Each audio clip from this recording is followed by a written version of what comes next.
Well, hello there, you're watching the press preview. A first look at what is on the front pages. Time then to see what's making the headlines with the political journalist and broadcaster, Theo Usherwood, and the chief leader writer at the Observer, Sonia Sodha. Welcome to both of you. So as ever, let us check out the front pages, starting with The Guardian. And amid the protests in Georgia over the new so-called foreign agent laws, The Guardian says America has warned the Georgian government not to side with Russia against the West. The Eye is leading with the new weight loss jab that is offering hope to millions of people suffering from obesity. The Daily Mail says that sex education is to be banned from children under the age of 9 and adds that gender identity may no longer be taught either. That story is also the main item on the front of tomorrow's Times. Meanwhile, The Telegraph says the policing minister is calling on forces to start using stop-and-search tactics once again. The Metro reports that a record 3 million food parcels have been handed out to struggling UK families in the last year, double the figure of 5 years ago, as more people find it hard to cope with the cost of living. Daily Express says experts believe the government's reforms have a fighting chance of cutting migration to the UK to 150,000 a year. Financial Times has the latest on a takeover wrangle involving two of the world's biggest mining companies, Anglo America and BHP. The Daily Mirror pictures TV presenter Ant McPartlin and his wife with their new baby boy named Wilder. And without going into details, The Star has a story about loo rolls. Wait for the inside pages for that one. A reminder, by scanning the QR code you'll see on screen during the programme, you can check out the front pages of tomorrow's newspapers while you listen to our guests. So let's head straight to Theo Usherwood and to Sonia Sodha. Welcome to both of you. And Sonia, why don't we kick off with the Metro, which is amidst the cost of living crisis, a reminder that people are finding it very, very difficult to live. Absolutely. So the Trussell Trust, which is a charity, food bank charity in the UK, the UK's main food bank charity, has revealed that in the year to the end of March, it's distributed over 3 million food parcels to families. So this is incredibly worrying. We've also had child poverty statistics in recent weeks that shows that now almost 1 in 3 children is living in relative child poverty, and 1 in 6 is living in what's known as kind of food insecurity, which means that food is a really pressing concern for their parents. And I think we're an incredibly rich country. It's very worrying, the position that we're in. Obviously, some of it is to do with the cost of living crisis, but it's also, I think, to do with the fact that when you look at where the tax and benefit system was in 2010, it suffered some real cuts. So if you're parents with kids in the bottom 10% of the income distribution, you've lost, on average, £4,000 a year as a result of the government's benefit and tax credit cuts. That's 20% of your income. That's just not something you can afford to lose. And yet the government's, unashamed effort is to get people back to work. And the idea is if benefits are too generous, people do not strive to find employment. So, that's part of the balance of this, isn't it? And I think also, I'd just point you to what was said last week, or what came out of the ONS last week, with GDP up by 0.6%. And of course, we're supposed to be outpacing, the numbers say we're outpacing Germany, France and the United States in terms of growth in the first quarter of this year, beating forecasts. But actually what people are seeing at home when they're trying to make the sums add up is very different. And people now relying more than ever, well, as we've seen the figure, double the total number of 5 years ago, on food parcels. And that's not as just those at the very bottom of the income scale starting to creep up as well. Bless you, Sonia. Yes, they talk about pensioners as well. Parcels for households with a pensioner were up by 27% to 179,000, as older people, particularly renters, find themselves unable to afford essentials and face hunger and severe hardship, even with the triple lock in place, I guess. Just quickly on that, then. Yeah, absolutely. And you mentioned housing costs there, and the UK's got some of the highest rents in Europe. And this is the thing, when we say cost of living, yeah, it's the price of food that has gone up. We've seen inflation of sort of 10%, but, housing costs in this country, whether you're renting or whether you're paying a mortgage, are really extortionate. And if you're poor and living in rented housing, so much of your budget is going out on rent at the moment that it doesn't, and, on energy bills as well, which are still very high. They may have come down a bit, but are still very high. It just isn't leaving enough for people to sort of live on.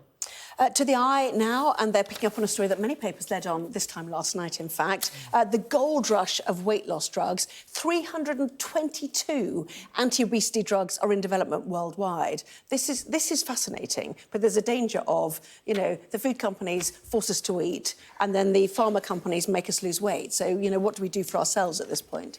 I think it's interesting, isn't it? The follow-on, obviously, from the eye is they're trying to broaden this out and show just how extensive this revolution in weight loss drugs could be. And of course, it centres around this drug called, I'm hoping I pronounce it correctly here, semaglutide. And it's a medication that has been found to have helped not just those with, and this is the when it comes to heart attacks and cardiac arrest, but also potentially helps with alcohol addiction, Alzheimer's and Parkinson's as well. And it's hope, this is the hope at least, that weight loss drugs aren't just going to become something you actually have to go and see your doctor and have an injection for. You will actually be able to have it at home. It'll be a pill. It'll be really, really easy to take yourself, to be prescribed by your doctor. And if you think about surgery for those suffering from chronic obesity, the hope is that actually it might be able to save the NHS millions. But all the while, these drugs are actually going to be available privately. If you've got the means, if you've got the medical insurance, you can get them privately. Will there be enough drugs left over for those who just rely on the NHS? Yes, indeed. And a lot of people talking about some of the side effects of this and the funding of part of this study as well, which showed the heart health benefits of this. But is this the revolution, do you think, that some people, you know, in the West particularly, have been looking at? Yeah, well, I doubt it's going to be a silver bullet, and I think if you talk to clinicians on this, that's what they'll say, because actually the best way to take care of your heart, etc., is to try and make your lifestyle healthier when it comes to stuff like drinking and eating. But I think, without a doubt, Ozempic and Wegovy, you know, the brand name for this drug, is going to play a really important role. And potentially now this story is saying it could have even wider uses. You know, a drug like aspirin, originally a painkiller, and, you know, it's very cheap and people take it to thin their blood now. Statins are also sometimes talked about as a wonder drug. That stuff is still, you know, it's not all proven yet. But I think Theo's right to bring up the issues of oversupply, which is that, you know, there's a limited supply at the moment. There's a lot of people who aren't actually that fat who want to use it for weight loss. I know some of them. You know, they're certainly not mortally obese. They'd maybe a size 14, they'd like to be a size 10. And there is a shortage on the NHS of people who really need this drug because they've got conditions like diabetes and they need to be prescribed it by their doctor. So there's clearly an access issue that relates to just how popular it is, because, you know, for people who... It's really expensive, I have to confess. You know, when I was hearing these stories, I did go and look at how much it is. It's really expensive. But there are clearly people who can afford it. Yes, and just a related story as well. I'm just going to whiz through, if you don't mind, because we've got a lot to pack in tonight. The Telegraph reporting that overweight men being paid up to £400 each by the NHS to lose weight in a scheme which is proving very successful. The trial found that sending men a daily text message rewarding them of their desire to lose weight with cash rewards for success was an effective way to get patients in shape. Fascinating. Dubbed the Game of Stones by the NHS. And they can, we're told, this is the report in Telegraph, scale it up, and it could be rolled out to other parts of the NHS. And of course, this would be maybe, you know, they say it's not so costly when you compare the cost against dealing with people overweight further down the treatment line in the NHS, but they think that actually men are responding very well to it. Right. Daily Mail and The Times both leading on a story about sex education and what the Mail calls gender dogma. Front page of The Telegraph also, actually. What is the latest? So there's two facets to this story. One is the age at which sex education gets taught in schools. The government setting out clear statutory guidance that sex education should not be taught until age 9. And then at age 11, more subjects can be... So at age 9, it would be about the processes of sex. Age 11... Even at that point? I think so, yeah. And actually, I'm trying to remember when I had sex education, because I think most kids kind of know what's going... Like, they know... I think most kids have, well, maybe not. But then there's all this stuff around, you know, when should they learn about domestic abuse? When should they learn about stalking? When should they learn that they shouldn't be sending each other naked photos of themselves? When should they be learning about porn? So that's in this story. The other really important element of this story is around gender identity ideology. And we know it's very hard to know how far it goes, but we know that some schools have been teaching gender identity as fact. So, you know, they've been telling children, you can be born in the wrong body. Sex isn't binary, it is a spectrum. Actually, if you like like girly things and you're a boy, maybe it actually means you're a girl, which is actually quite a damaging sexist, regressive idea in the name of sort of progressive ideology. And actually, that's not right, because there's clear law around what schools can and can't teach, and they can't teach contested beliefs, political beliefs and contested beliefs as fact. Like, they can't teach, you know, religion as fact as well if it's a state-funded school. So the government is saying they shouldn't be doing this, and that's really important because we've had the CAS review, which was an independent review looking at kind of children who are gender questioning, how best to support them. And it's not helpful if you're teaching very young children who aren't sophisticated enough to understand the concept, things like you can be born in the wrong body, and if you're a boy who likes playing with girls' toys, maybe you're actually a girl. I know, I mean, this is, you know, you've been very strong on this, haven't you? The Times also with this, don't teach pupils about gender ID. The problem is, on sex education and this, that social media is kind of accelerating, you know, people's...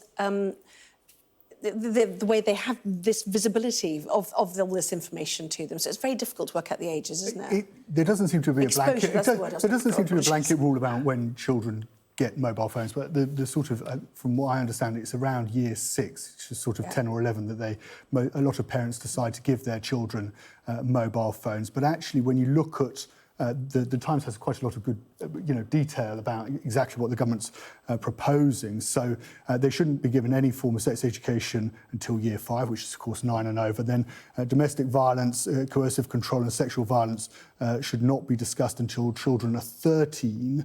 And then detailed conversations about pornography, the Times reporting, should be delayed until year 9. So I think that's 13, 14, if I'm right. So what the government's proposing is actually bringing in limits on where this particular parts of education are, where the detail of this particular part of sex education and relationship education is coming in.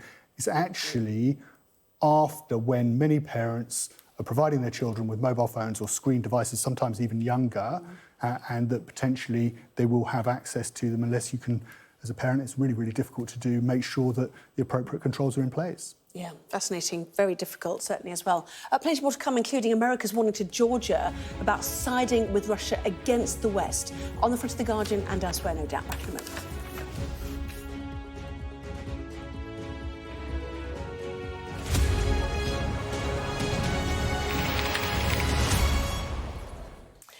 Well, welcome back. You're watching the press preview. With me once again, the political journalist and broadcaster Theo Usherwood and the chief leader writer at the Observer, Sonia Sodha. Welcome back to both of you.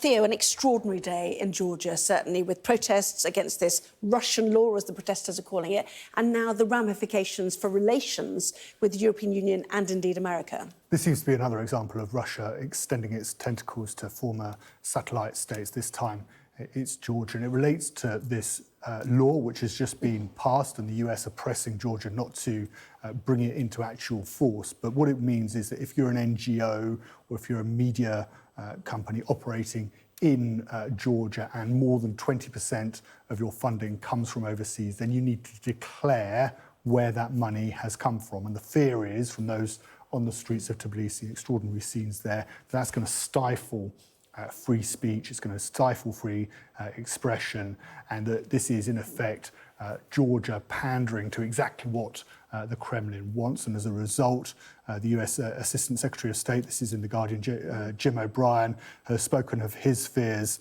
of the Foreign Agents Bill as being yet another, as he described it, turning point in the former Soviet states' troubled history, that Georgia now has a choice, and it's decided to go with Russia rather than facing towards Europe and the United States. And of course, the ramifications that will inevitably have for any plans it might have to join the European Union, which of course many of these protesters desperately want. Yeah, some extraordinary scenes today. Going to move on, if you don't mind, to the King. First completed portrait since the coronation. There it is, on front page lots of times. Hands up if you like it. Yes. OK. It's unanimous. King Charles has got himself a good one, I think. So this is a painter, Jonathan Yeo. I think it's incredibly striking, actually, and very flattering. It's obviously very red. Some people may have noticed that. I think that's a reflection of the uniform that he's wearing. So he's in his Welsh Guards uniform. It was actually commissioned back in 2020, so before he became king. And viewers might notice there's a little butterfly above his right shoulder, and that is meant to signal sort of the change, from a little caterpillar into a butterfly. And it's thought to be quite fitting, A, because the king really loves nature, clearly, but B, because, during the sort of painting of the creation of this portrait, he did undergo quite an important change in becoming king. So, I know it's proved a little bit controversial, but I really like it. I think it's very flattering. Queen Camilla has said that, yes, you've got him, to the artist Jonathan. So she's a fan of it. I often think when we look at these portraits that they publish, whether they're heads of state or prime ministers, so often you just want to you say, oh, it's lovely, isn't it? But really you're kind of looking as you're not quite sure. But actually this time, if someone painted me like that, I'd be really happy. Both of you, thank you very much.